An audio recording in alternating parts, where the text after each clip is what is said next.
Welcome back to the frontier, travelers. Pull up a chair and turn up the volume because today's journey takes us to the far reaches of the galaxy, where love is rare and danger is constant. If you appreciate good stories and the old code of honor, hit that like button and subscribe to the channel. The air on Cinderfall tasted of rust and regret. It was a fine, gritty powder that settled on everything with a permanent sigh of defeat. The pitted chrome of the spaceport cantina, the bottom of Rusty Vance's glass, and the lining of his old leather jacket. He stared out the viewport, watching the planet's twin suns bleed a bruised violet twilight across the slag heaps and skeletal mining rigs that clawed at the world's scarred surface. Cinderfall wasn't a place you came to start something new. It was a place where things went to die. Things like hope, luck, and freighter ship engines. He swirled the amber liquid in his glass, a synth whiskey so cheap it felt like swallowing static, but it burned in a familiar way. The silence in his head was louder than the cantina's low murmur. It was a silence filled with the ghost of a promise he'd broken years ago, a failure that had set him adrift in these forgotten corners of the galaxy. His ship, the Betsy, was dying too, and that was a pain sharper than any whiskey. A cracked fuel line that wept plasma, a grav compensator that groaned like a dying beast on takeoff, and a life support system that wheezed with the effort of keeping him alive. She'd been his only constant, his home and his partner, for more cycles than he cared to remember. But loyalty couldn't patch a hull or recalibrate a nav computer. Credits did that, and his account was as barren as the landscape outside. That's when the man sat down opposite him, uninvited. He was a perfect, sterile anomaly in the grime of the room. His suit was a brilliant, unnerving white, tailored with a precision that suggested it had never been exposed to an uncontrolled atmosphere. His face was a smooth, corporate mask of detached politeness, and he smelled faintly of recycled air and expensive sanitizer. A Xylos Corporation man. Rusty could spot them a parsec away. They always looked like they were visiting a zoo. "Mr. Vance?" the man said, his voice as sterile as his suit. He placed a sleek black data slate on the table's sticky surface. It seemed to repel the dirt around it. "My name is of no consequence. My employers have a transport proposal for you. High priority. Discretion is essential." Rusty took a slow sip of his drink, letting the burn travel down his throat and settle deep in his chest. He didn't look at the slate. He kept his eyes on the man. "I'm not a company hauler. We are aware," the man said, a flicker of something that might have been amusement in his cold eyes. "That is precisely why you were chosen. You are independent, unaffiliated. You have a reputation for completing difficult jobs no matter the cargo. And," he paused, letting the word land with calculated weight, "you are available," a polite term for desperate. Rusty's jaw tightened, a muscle jumping beneath the scruff on his cheek. He finally glanced down at the slate. The number displayed there in crisp, green digits made his breath catch in his throat. It wasn't just a number. It was a lifeline. It was more than enough to fix the Betsy from her antenna to her landing struts. It was enough to get a top-of-the-line grav compensator, military-grade shielding, a full stock of real food. It was enough to disappear for a standard year, if he wanted to. His gaze lifted from the slate, suspicion hardening his features. "A payday like that comes with strings. What's the cargo?" "A biological asset," the man stated, his fingers steepling in a perfect, bloodless pyramid. "It is contained in a Class 7 stasis pod.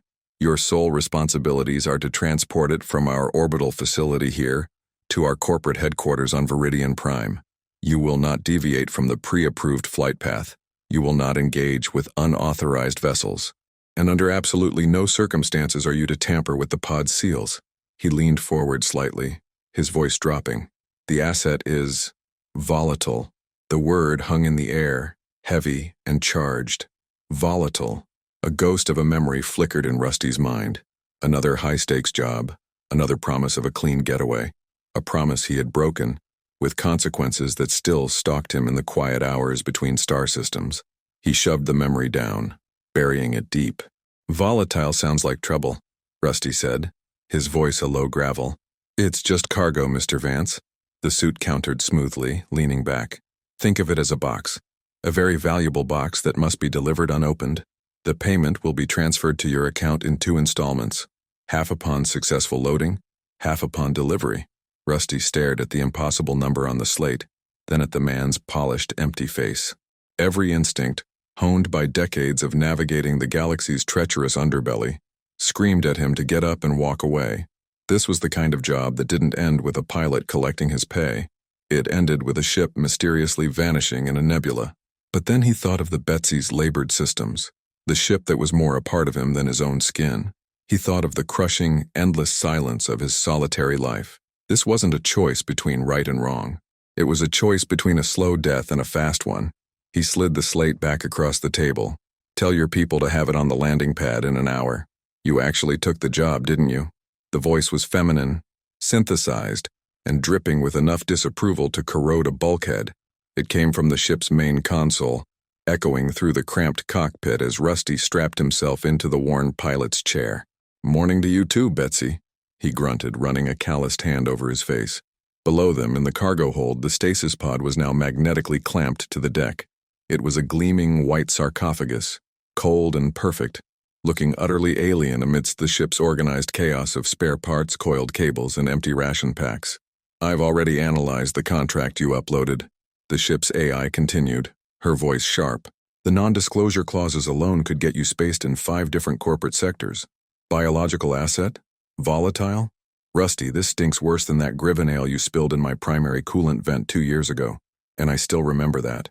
"It pays the bills, Bets," he said, his fingers dancing over the pre-flight controls. The engines hummed to life beneath him, a deep, familiar thrum that vibrated through the deck plates and into the marrow of his bones. It was the sound of home. "It'll get you that new compensator you've been nagging me about for the last 6 months.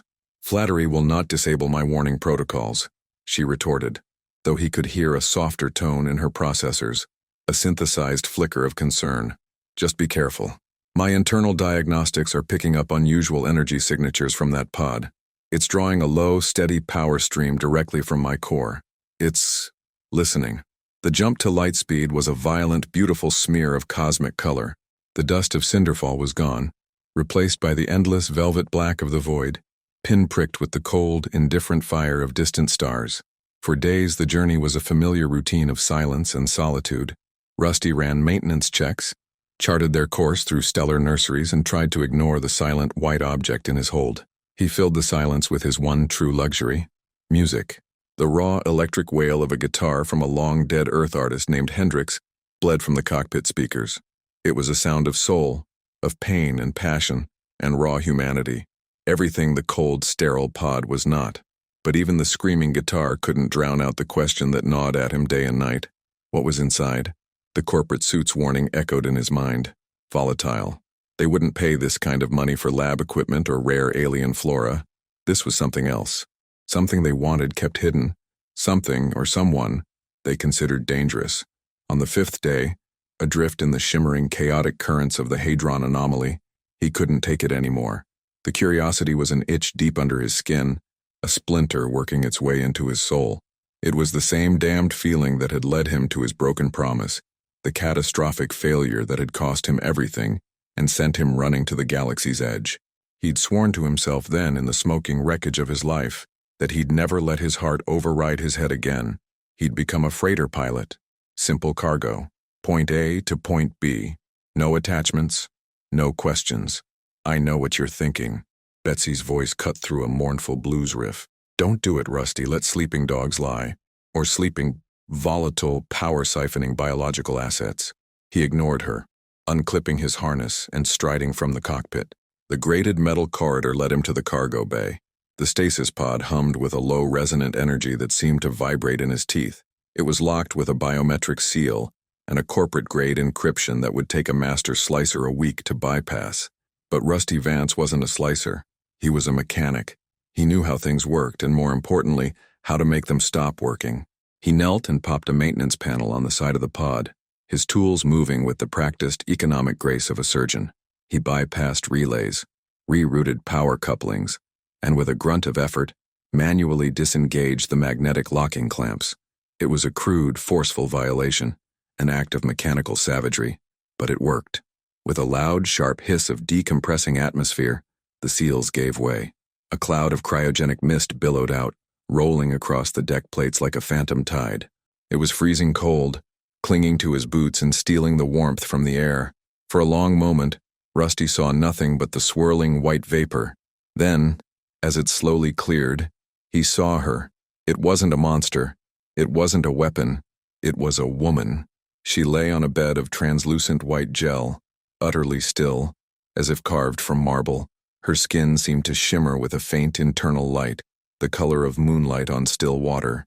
Long, silver hair fanned out around a face of impossible delicate beauty. She wore a simple white shift, and as his disbelieving gaze traced the lines of her form, he saw no signs of monstrosity, only a strange, perfect symmetry that felt both alien and profoundly natural. He stood frozen, his wrench still in his hand, his heart pounding a heavy, unfamiliar rhythm against his ribs. As he watched, her eyelids fluttered. Slowly they opened. Her eyes were the color of liquid mercury, vast and deep and utterly devoid of experience. They held no fear, no anger, no cunning, only a profound, bottomless well of childlike curiosity. They focused on him, the first thing she had ever seen outside the confines of her sterile prison. The old blues song from the cockpit drifted into the cargo bay, its mournful human sound filling the charged silence. And in that moment, as he looked into the silver eyes of the creature in the box, Rusty Vance knew one thing with damning, soul-shaking certainty. This was no longer just cargo, and this job had just become a hell of a lot more than a simple delivery. He had broken the one and only rule he was given, and in doing so, had broken a seal on a fate he could never have imagined. She didn't scream. She didn't move. She simply watched him, her silver eyes tracking his every slight motion with an unnerving intensity. The cryogenic mist continued to dissipate around her, revealing the faint luminescent patterns that swirled just beneath her skin, like constellations trapped under a layer of ice. Rusty felt a tremor run through him, a jolt that had nothing to do with the cold. He had opened Pandora's box, and a strange, silent goddess had stared back. "Betsy," he said, his voice a low whisper into his comlink. "Run a bioscan. Now. But keep it passive. I don't want to spook her." "Spook her?" The AI's voice crackled in his ear, laced with a digital, "I told you so." "Rusty, she's the volatile asset. You should be the one who's spooked. Scanning now. Vitals are strange. Heart rate is slow, steady. Brain activity is off the charts, but it's not a pattern I recognize. It's like a machine booting up for the first time. There are no known genetic markers in her DNA. She's clean. A blank slate. A blank slate." Rusty lowered the wrench slowly, placing it on a nearby crate with a soft clang. The sound made her flinch, a tiny, bird-like movement.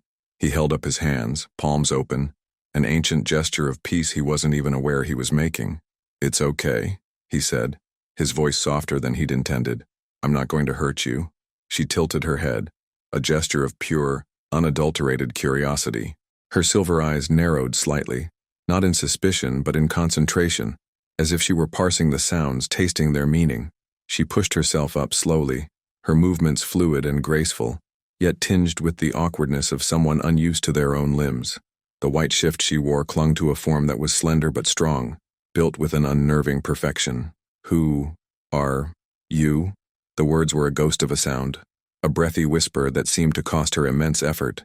Her voice was a melody he'd never heard before, low and resonant like the hum of a starship's core. Rusty's own voice felt thick in his throat. "My name is Rusty. Rusty Vance." She repeated the name, her lips barely moving. "Rusty."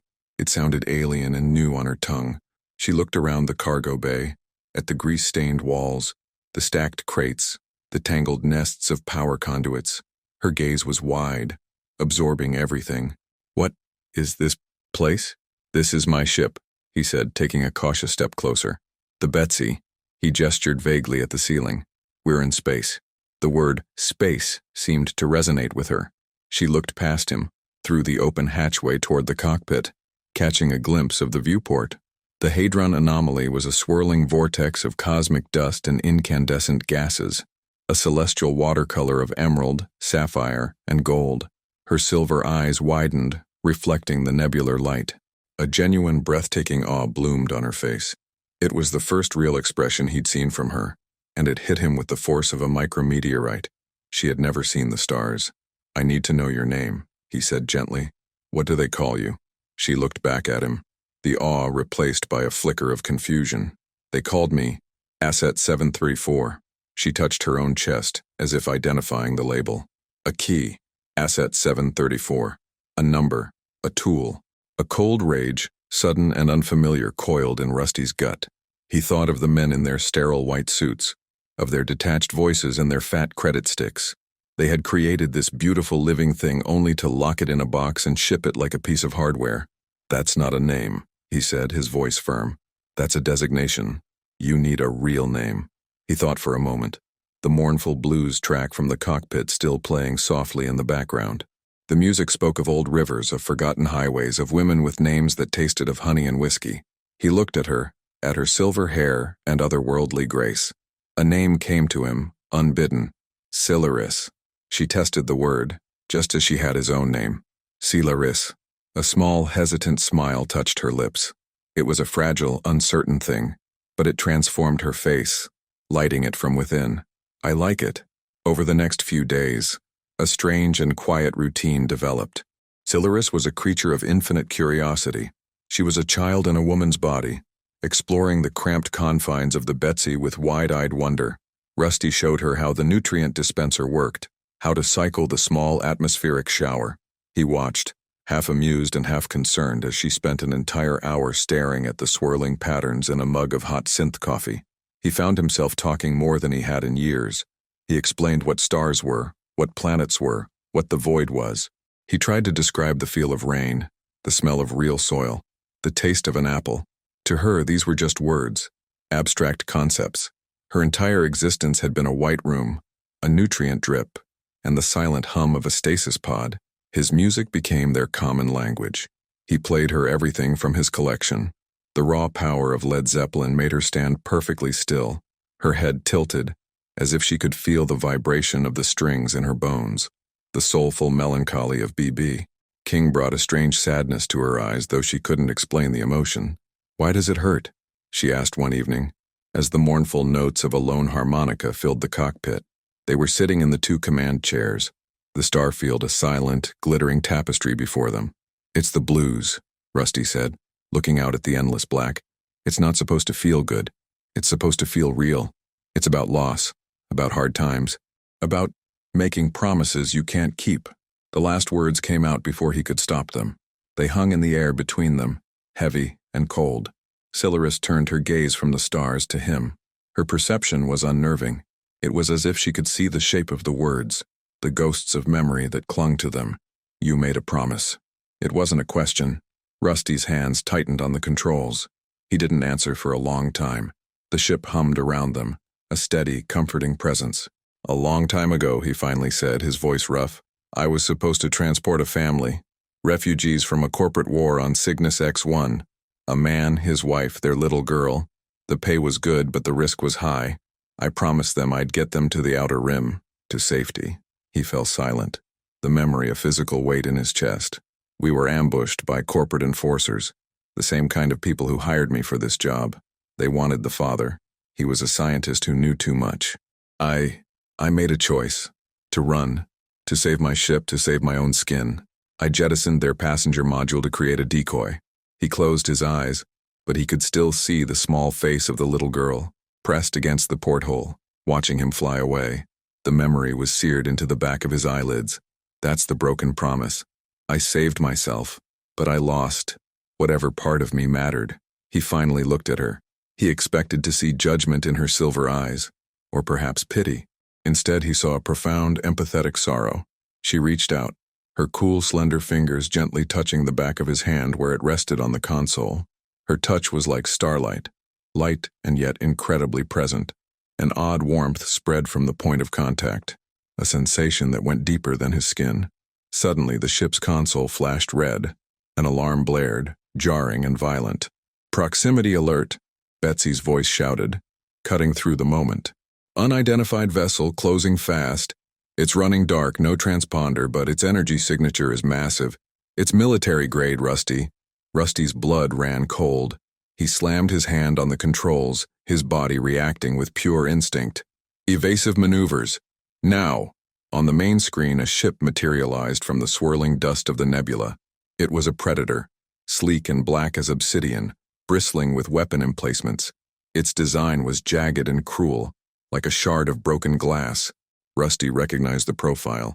It was an Iron Vulture-class pursuit vessel, the kind Xylos Corporation used for its most ruthless enforcement actions. "They found us," he breathed, his knuckles white on the yoke. As he threw the Betsy into a sharp, bone-jarring dive, Sylariss didn't panic. Her hand remained on his, and her silver eyes were fixed on the tactical display. The luminescent patterns on her skin began to glow brighter, pulsing with a soft, blue light. "He's here for the key," she whispered, her voice no longer childlike but filled with a strange, chilling certainty. "He will not stop." The hunter had found its prey, and as the first volley of plasma fire screamed past their viewport, Rusty knew this was no longer about a broken contract. This was about his broken promise. This time, he wasn't transporting cargo. He was protecting a person. And this time, he would not run. "I want to hear from you, veterans. If you were in Rusty's shoes, would you risk everything for a new love, or would you stay focused on the mission? Write it down in the comments." I read them all. The first plasma bolt hit the Betsy's port shield. The ship screamed, a groan of tortured metal and overloaded circuits that vibrated through the deck plates and up Rusty's spine. Red lights flashed across the console, bathing the cockpit in a hellish, pulsating glow. Outside, the serene beauty of the Hadron anomaly was replaced by the savage, brilliant flashes of weapons fire. "Shields at 68%. Betsy's voice was strained, stripped of its usual sarcasm. "Hull integrity failing near the aft cargo bay. That thing's packing capital-grade disruptors, Rusty. We can't outgun it." "We don't have to outgun it," Rusty grunted, his teeth clenched. His hands moved with a life of their own, a blur of practiced motion across the control board. He was no fighter pilot, not anymore, but the instincts were buried deep in his muscle memory, forged in a past life he tried not to remember. "We just have to outfly it." He wrenched the yoke hard to starboard, sending the old freighter into a gut-twisting corkscrew dive. They plunged into a dense, shimmering cloud of ionized gas, the ship rattling as if it would tear itself apart. The Iron Vulture followed, relentless, its sleek black form a shark cutting through the cosmic dust. Another volley of plasma fire sliced through the space where they had been a second before. Sylariss was a statue of calm amidst the chaos. Her hand was still on his, but her touch had changed. It was no longer just a gentle comfort. It felt like a connection, a live wire. The blue light under her skin pulsed in time with the Betsy's struggling engines, a slow, steady rhythm like a second heart. Her silver eyes were no longer on him but on the tactical display, and her gaze was distant, as if she were seeing something beyond the screen, the raw data, the energy flows, the very architecture of the battle. "It's anticipating your moves," she said, her voice a low, focused hum. "The pilot is augmented. His reaction time is faster than a standard human's." Rusty risked a glance at her. The childlike innocence was gone, replaced by an intense, almost alien concentration. "You can tell that from here?" "I can feel it," she whispered. "The ship speaks. Its systems are cold, efficient, aggressive, like the man who hired you. He's the one hunting us. Thrax." The name wasn't spoken, but it hung in the air. The corporate enforcer, the hunter sent to retrieve his property. A new wave of fury burned through Rusty, hot and clean. She wasn't property. "Betsy, give me everything you've got," he yelled, pulling the ship out of the gas cloud and into a treacherous asteroid field, a graveyard of shattered planetoids and crystalline shards. "Divert all non-essential power to the engines and aft shields. Diverting power will shut down life support in the lower decks," she warned. "We won't need it if we're cosmic dust." The Betsy surged forward, her old engines screaming in protest. They weaved through the debris, giant rocks tumbling past the viewport like silent gray mountains. It was a desperate gamble. The Iron Vulture was faster and more agile, but it was also larger. Here, in the claustrophobic maze of rock and ice, Rusty's experience with the Betsy's quirks gave him a sliver of an advantage. He knew exactly how she'd drift on a tight turn, how much stress her aging frame could take before buckling. He flew like a madman, using the asteroids as shields, scraping the ship's hull against spinning chunks of iron to throw off the Vulture's targeting locks. A jagged piece of rock sheared off one of their comms antennae with a deafening screech of metal. Warning lights blared across the board like a panicked Christmas tree. "He's flanking us," Betsy cried out. "He's got a lock. I can't break it." Rusty saw it on the display. The Iron Vulture had executed a flawless high-G burn, positioning itself for a killing blow. There was nowhere left to run. No more asteroids to hide behind. Just the open, hungry void and the brilliant, charging glow of the Vulture's main cannon. This was it. The end of the line. The same helpless feeling he'd had all those years ago, watching that passenger module drift away. The bitter taste of failure. But this time was different. He wasn't alone. He looked at Sylariss. Her eyes were closed now, her brow furrowed in concentration. The light from her skin was no longer just pulsing, it was flowing, streaming from her hand, down his arm, and seemingly into the ship's console itself. The cockpit lights flickered wildly. "Sylariss?" he said, his voice tight. "The ship, Betsy. She's in pain," Sylariss whispered, her voice sounding distant, multi-layered. "Her systems are failing, but her core, her heart is strong." Then she opened her eyes. They were no longer silver. They were blazing pools of pure blue-white energy. "Hold on," she commanded, and her voice was no longer her own. It was a chorus of voices, a fusion of her own soft melody and Betsy's sharp, synthesized tones. The ship lurched, not from an impact but from a surge of impossible power. The hum of the engines rose in pitch, from a desperate groan to a clean, harmonic roar that Rusty had never heard before. The lights on the console stopped flashing red and burned a steady, brilliant blue. On the power gauge, the needle didn't just climb. It broke past the maximum limit, pinning itself against the far edge of the display. "What in the hell?" Rusty breathed. He could feel it through the yoke, a raw, untamed energy coursing through the ship's veins. It was like holding onto a lightning bolt. On the screen, the Iron Vulture's cannon fired. A massive, sun-bright sphere of energy erupted toward them. But the Betsy was already moving. She didn't just dodge, she danced. She moved with a speed and grace that should have been impossible for a freighter of her class, evading the blast with millimeters to spare. The energy sphere dissipated harmlessly against a distant asteroid, cracking it in two. "Rusty," Betsy's original voice cut in, sounding as shocked as he felt. "My engine output is at 170%. It's not possible. The core would overload. It should be melting down right now." He looked at Sylariss. A thin trickle of blood ran from her nose, a stark crimson line against her pale, glowing skin. The effort was costing her dearly, but her eyes were still burning with that impossible light. "She showed me how," Sylariss, or the being she had become, said, her voice echoing in the cockpit. "She knows you. She trusts you. I just opened the door." She was a living key, the man in the white suit had said. Not just for a computer, for anything, for a starship's soul. The Iron Vulture fired again, this time a spread of smaller, faster-moving projectiles. Rusty no longer felt like he was flying the ship. He felt like he was the ship.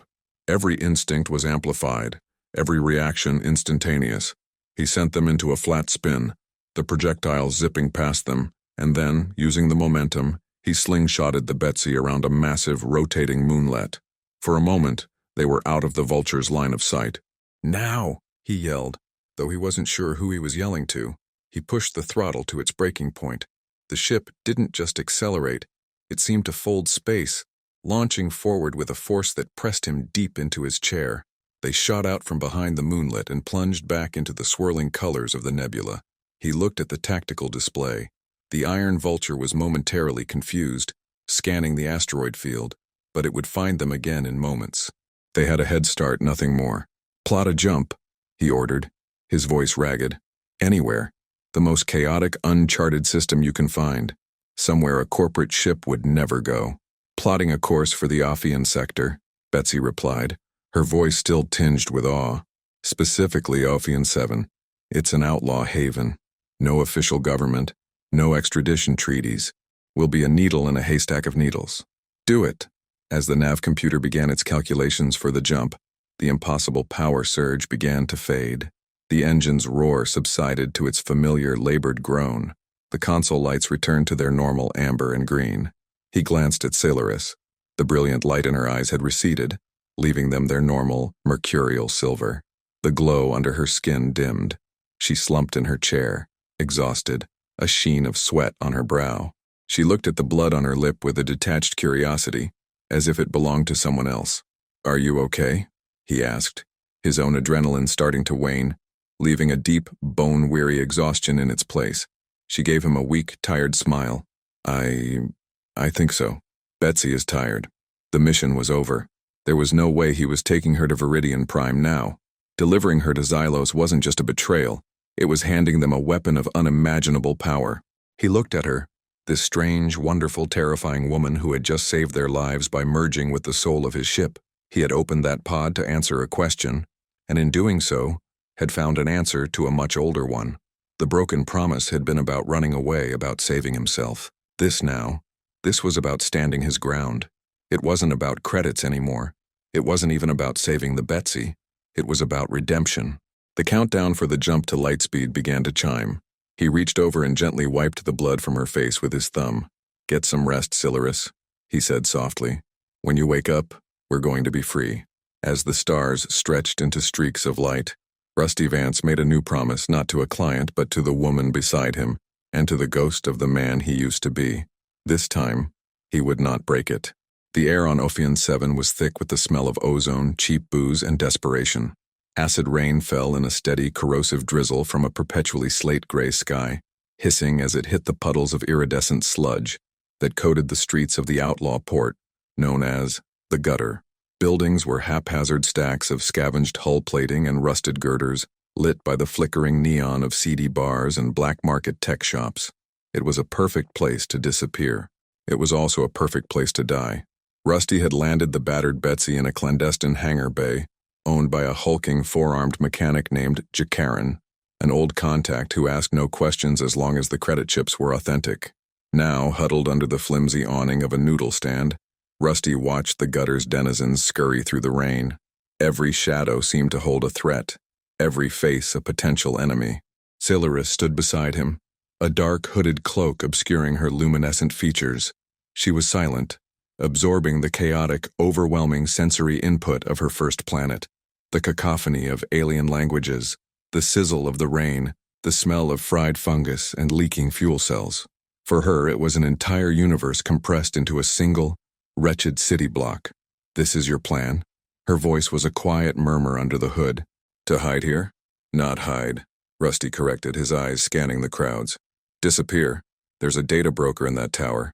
He nodded toward a spire of blinking lights that pierced the smog-choked sky. "A man named Nixara. He's the best ghostmaker in the Outer Rim. For the right price, he can erase your corporate designation, create a new identity for you, and bury your existence so deep in the galactic net that Xylos will never find you." "And the evidence?" she asked, referring to the plan they'd hatched during the long jump to Ophion. They had a copy of the Betsy's logs, including the energy readings from her merger with the ship. Irrefutable proof of Xylos's illegal bioengineering experiments. "He can release that too?" "He can," Rusty confirmed. "It'll cause a firestorm for Xylos. Give them bigger problems to worry about than one lost asset." He looked down at her, the rain dripping from the brim of his worn duster.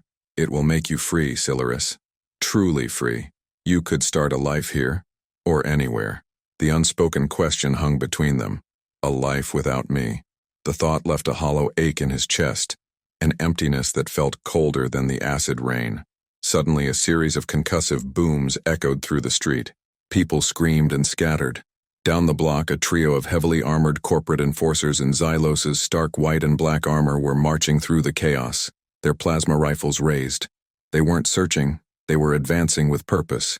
"He's here," Rusty said, his voice grim. He grabbed Sylariss's arm. "They must have tracked our ion trail. We have to move. Now." He pulled her into a narrow, winding alleyway, the walls slick with grime and rainwater. The metallic clang of the enforcers' boots grew louder behind them.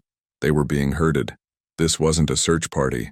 It was a hunt, and the trap was closing. They burst out of the alley onto a wide, elevated platform that served as a landing pad for smaller skimmers. The rain was heavier here, falling in thick, stinging sheets. At the far end of the platform, silhouetted against the lurid glow of the city, a figure stood waiting. He was a nightmare of flesh and steel. Taller and broader than a normal man, his body was a grotesque fusion of muscle and cybernetics. One arm was a multi-barreled plasma cannon, the other a gleaming chrome pincer. Polished black armor covered his torso, and his face was a grim, scarred mask, his eyes replaced with glowing red optics. It was Thrax. "Asset 734, his voice boomed, a synthesized growl that cut through the downpour. "And the thief. Did you really think you could hide in this sewer?" The corporation's reach is long, Vance, and its memory is perfect. The three enforcers emerged from the alley behind them, cutting off their escape. Rusty pushed Sylariss behind him, his hand instinctively going to the heavy blaster pistol holstered at his hip. He was a freighter pilot, not a gunslinger, but he wouldn't go down without a fight. "She's not an asset," Rusty shouted back, the acid rain plastering his hair to his forehead. "Her name is Sylariss, and she's not going back with you." Thrax let out a low, humorless chuckle. "Brave words. Your file says you have a history of abandoning your cargo when things get difficult. A broken promise, they called it. You will break again." The words hit Rusty harder than any plasma bolt could. He saw the little girl's face again, her eyes wide with terror and betrayal. But then he felt a small hand on his back. Sylariss. Her touch was a steady, grounding force. This was not Cygnus X1. He was not that man anymore. "That man died a long time ago," Rusty said, his voice low and steady. He drew his blaster, the weapon feeling heavy and solid in his hand. "You're about to meet the man who took his place." With a roar, he opened fire. The enforcers returned a volley of disciplined shots, forcing him to dive behind a stack of corroded cargo containers. Sylariss crouched beside him, her eyes wide not with fear, but with that same intense concentration he'd seen in the dogfight. "His cybernetics," she said, her voice cutting through the din of blaster fire. "They're all networked, controlled by a central processor in his chest. It's his strength and his weakness." Rusty risked a look over their cover. Thrax was advancing slowly, deliberately, his cannon arm whining as it charged. He was letting his men pin Rusty down. "Can you do what you did on the ship?" he asked. "I don't know," she admitted. "Betsy and I were connected. This is different. He's a fortress. But I can try." Rusty nodded. It was a long shot, a desperate play, but it was the only one they had. "I'll get you an opening. When you see it, do it." He took a deep breath, the acrid air burning his lungs. The blues music he lived by was all about facing down impossible odds, about finding soul in the struggle. He checked the charge on his pistol. One last song. He thumbed the comm on his collar. "Hey, Bets. If you're listening, play something loud." A beat later, the raw, defiant scream of an electric guitar blasted from the speakers of his jacket. It was Hendrix again, a wild, chaotic storm of sound that seemed to set the very air on fire. With a yell that was lost in the music, Rusty burst from behind the containers, firing not at the enforcers, but at the unstable scaffolding above them. His shots were true. Superheated bolts slammed into rusted support struts. With a groan of protesting metal, a ton of girders and plating crashed down, burying two of the enforcers. The third whirled to face him, but Rusty was already moving, sliding across the slick deck and firing from the hip. The shot caught the trooper in the chest, sending him sprawling. Now it was just him and Thrax. The cybernetic giant raised his cannon arm, but Rusty was too close, inside his optimal firing range. Thrax swung his pincer hand instead, a blow that would have pulped a normal man. Rusty dodged under the attack, the wind from the blow tearing at his jacket. He fired his blaster point blank into Thrax's side. The shot sparked harmlessly off the thick armor. Thrax backhanded him, a casual, contemptuous blow. The impact was like being hit by a freight train. Rusty flew through the air, landing hard on the deck, his blaster skittering away into the rain. Pain exploded in his ribs. He tasted blood. Thrax stalked toward him, a mechanical god of death. "Your fight is over, thief. You are obsolete, a relic of flesh and sentiment. You protect a machine, but you fail to understand that I am the superior machine." He stood over Rusty, raising a heavy metal-shod boot to crush his skull. "He is not a machine." Sylariss' voice rang out clear and powerful. She stepped out from behind the containers, her cloak falling away. The luminescent patterns on her skin flared to life, glowing with an intense, furious light that outshone the city's neon. The rain seemed to sizzle and evaporate an inch from her skin. Her silver eyes were blazing. Thrax paused, momentarily distracted by the display. "The asset is displaying its capabilities excellent. The corporation will be pleased." It was the opening Rusty needed. He lunged, not for his gun, but for Thrax's legs, tackling him with every ounce of strength he had left. The cyborg barely budged, but it threw him off balance for a crucial second. And in that second, Sylariss acted. She threw her hands forward. It wasn't a physical attack. There was no bolt of energy, no wave of force. But Rusty felt it. A silent, invisible surge of pure information. A data stream so dense it felt like a physical pressure in the air. Thrax stiffened. A low whine emanated from his body. His red optic eyes flickered erratically. What is this? Unauthorized data. Intrusion. Firewall breach. He grunted, his voice glitching. Sylariss wasn't attacking his body. She was attacking his systems. She was flooding his network with everything she was. Her birth in a lab, her silent years in the pod, the awe of seeing the stars, the feeling of Rusty's music, the terror of the dogfight, the sorrow of the broken promise. She was pouring her entire, brand-new soul directly into his machine brain. It was too much. The cold, sterile logic of his processors couldn't handle the chaotic, beautiful, terrible onslaught of a living consciousness. Sparks erupted from the seams of his armor. His cannon arm fired wildly into the sky. He clawed at his own head, his movements jerky and uncontrolled. Sentiment is a flaw, inefficient, illogical, he gargled, smoke pouring from his vocalizer. With a final, ear-splitting shriek of overloaded systems, he crashed to the platform, his red eyes going dark. A dead machine in the rain. Silence fell, broken only by the hiss of the downpour and the fading notes of the guitar solo. Rusty pushed himself to his feet, his body screaming in protest. He went to Sylariss, who was swaying, drained by the effort. He caught her, holding her steady. "It's over," he said, his voice hoarse. "You're free." She looked up at him, her silver eyes searching his face. "Nyxara can still give me a new life. I could stay here, be someone else." "You could," he agreed, his heart aching at the thought. He tucked a stray strand of her wet silver hair behind her ear.